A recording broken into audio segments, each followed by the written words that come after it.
folks. I'm sorry for the inconsistent microphone quality over these videos. It's been a real train wreck of an audio recording function, but we'll go with it. Alright, today's time for a more personal take on this. Not just me expressing my interests or opinions on music, but giving you a little bit of insight into what I actually listen to. I'll be going into my top 100 songs from 2023, 2024, and the current year, 2025. I hope you enjoy.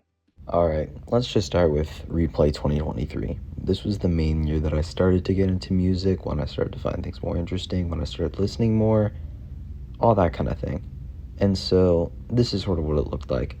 I can tell you it consists of a lot of The Weeknd, a couple of Bo Burnham songs, surprisingly, some Kanye West, some Drake here, a little bit of SZA, still a lot of Bo Burnham. There were a few songs off of Inside that I just had on repeat for some reason. I'm not exactly sure why, but, I can't really speak to what I was doing in the past. That Young Gravy song, I'm surprised that's on here because that was, again, one of the less serious songs. Stuff like that. Some traditional hip-hop stuff, some R&B here. So the stuff off that Across the Spider-Verse album was really good. I'm actually very surprised. I'm very impressed with it. There was a lot of, actually really good, clean hip-hop, even some R&B stuff. Pretty good. I was also very into Eminem at the time, so there's a lot of Eminem stuff in here. Again, the Lil Mabu one. I can't really speak to my past, but I'm guessing it's probably a joke song.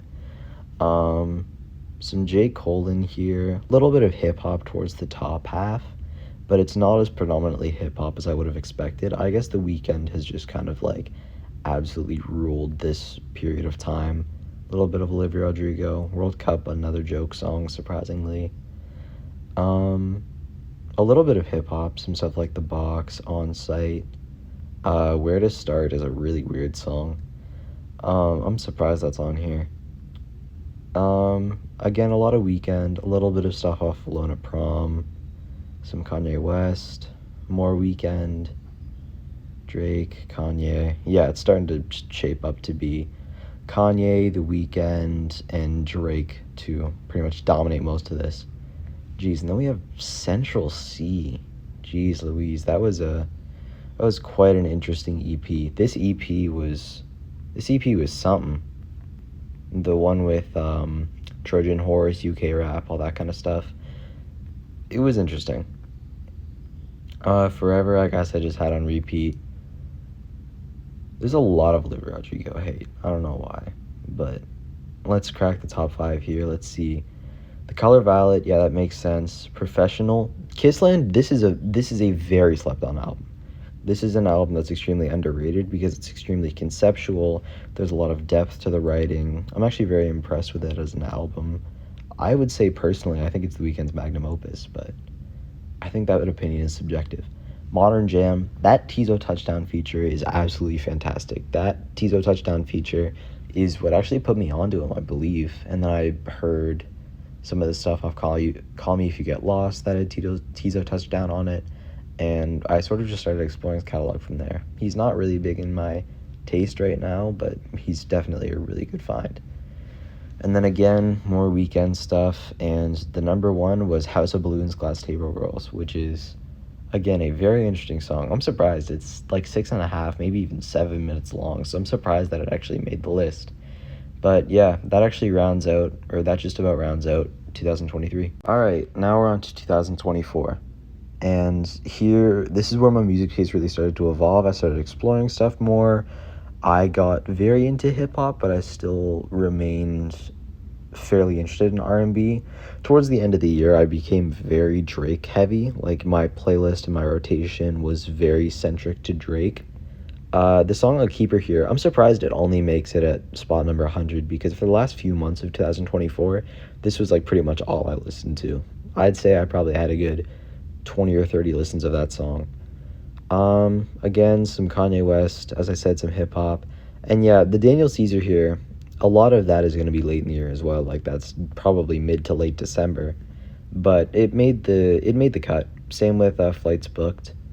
Doomsday, Down Bad, and Bound 2 were definitely very early in the year. I didn't listen to a lot of music then, but it was very hip hop centric when I did. May was my most listened month, and my most listened to song in that month was actually She Knows by J. Cole, so that definitely makes sense that it's on here. I'm surprised. I thought it would have been higher. Some Lil Uzi Vert, some Travis Scott. Again, Daniel Caesar, The Weeknd, Drake. These are all things that are very familiar. But Joaquin the Divine, this is a very interesting artist. He has, I believe, like 25,000 monthly listeners on Spotify. He's out of New York, very underground. This album that this song is on, Parables of the Sower, it's a pretty good album. I'd give it a listen if you want to, but it's not like an absolute necessity.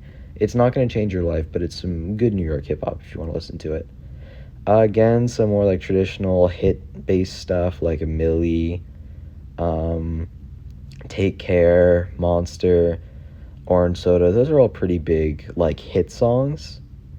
Same with Everyday, I guess. A lot of hip hop here. Like a lot of this towards the top half is going to be hip hop based because when I was listening to music the most this year, it was definitely hip hop. A little bit of some other like more traditional weekend cuts that I listened to for a while. Some hip hop, a lot of Good Kid, Mad City in like the 40s and 50s here. I'm surprised that Young M.A. makes this list at all, let alone being within the top 50. But you know, there are surprises on every list, I guess. I mean, with 2023, there were a lot more than there are here, but you know. Some more stuff off, honestly, never mind. This is a very slept on album, too. There's a lot of underrated stuff in here that I listen to.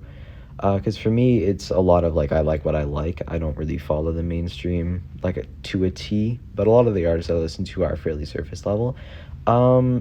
Sticky's a good song. I would say it's not life-changing, but it's, like, good hip-hop for that era of Drake. Good lyricism, good flow, good instrumental, good all around. Some more traditional Drake, like Shot for Me, that kind of stuff. Hate Sleeping Alone. This one's really like looked past because it's only available on Apple Music. It's like an Apple Music exclusive from like a promotional iTunes single from like 2011.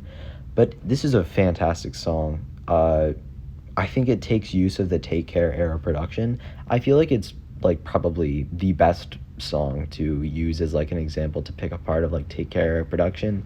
Either that or Shot for Me. They're just like really great examples of that era of Drake's both lyricism, his maturity, and the instrumentation of that time.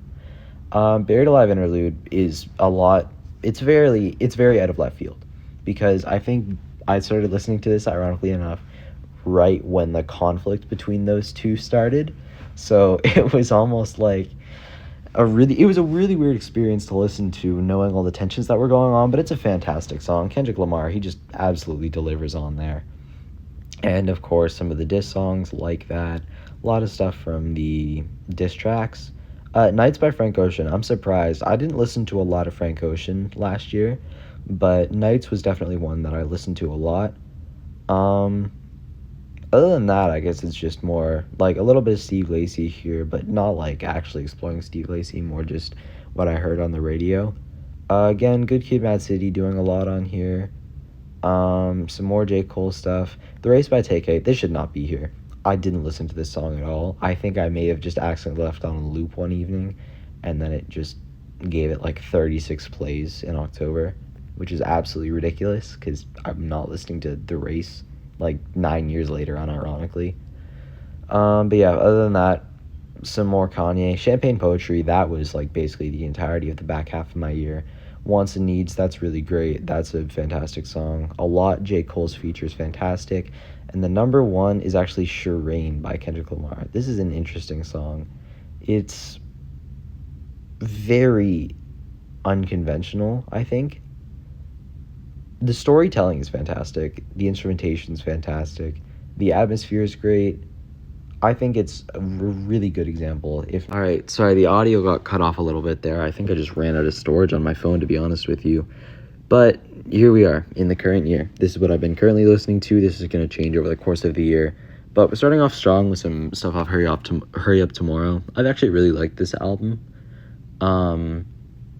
Give Me Mercy is one that I listened to a little bit, but I'm like trying to listen to it more recently.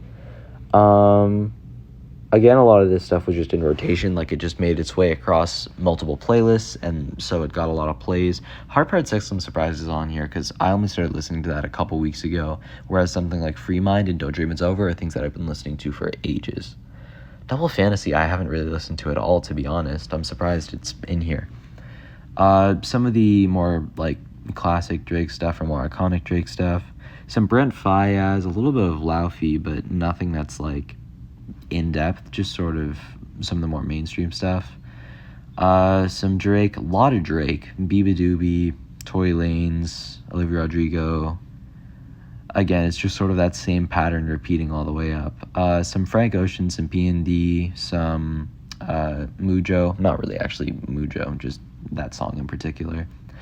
Speechless I listened to a lot a couple months ago, but I haven't really listened to much since. A lot of Claro. Again, some Biba Doobie, TV Girl, Mac DeMarco. That makes up a lot of this. And then there's the random nerd rap or just early 2010s hip-hop like Neon Kitchen, Enchanted, that kind of stuff. I'm surprised it made the cut, considering I've only started listening to that recently. But, you know. And then there's a lot of Drake. Blem and Glow in particular are two that I've had in rotation for a while. They're fantastic songs. Not really much to say about them other than that. A lot of Steve Lacy. Ribs by Lord makes its way into the top 50. I'm not surprised. I listened to that a fair amount.